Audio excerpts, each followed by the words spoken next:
The Clean Air Act of 1963 set up funded research for cleaning up our air.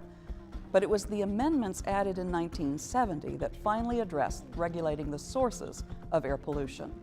It included the first standards for automobiles and the fuels that they use. Leaded gasoline was one of the first targets. Well, leaded gasoline was introduced decades ago to enhance octane in gasoline for cars. Basically, leaded gas was gasoline that was blended with tetraethyl lead, which was a chemical compound invented back in the 1920s and used to actually boost the octane in motor fuels. The reason it was in there in small amounts was it provided some high temperature lubrication to the valves. Now the other thing that lead did was it reduced pre-ignition, or knock. The problem was it didn't go away. So it right out the exhaust pipe, and if you were to sample gravel along a roadside of a high traffic area, it's staggering the amount of lead that that was deposited on the rocks and stuff.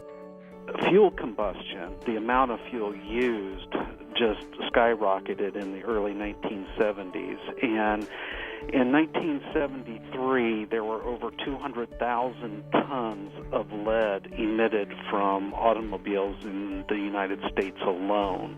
We know much more about lead today than we did back in the early and mid-70s, but it was known at that time that it was a neurotoxin.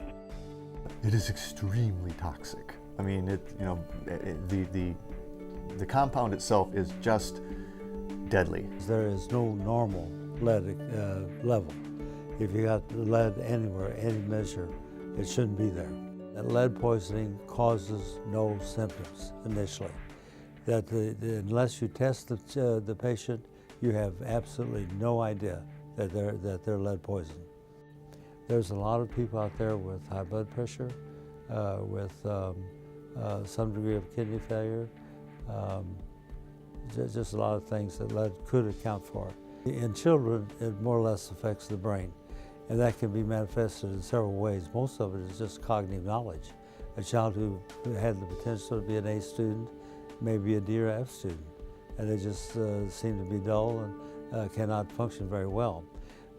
It can also be manifested into physical things such as just being clumsy.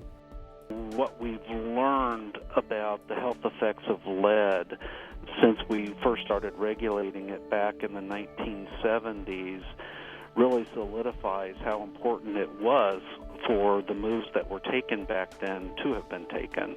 The biggest source of lead was leaded gasoline, and that's now illegal. So we've cut down a great deal.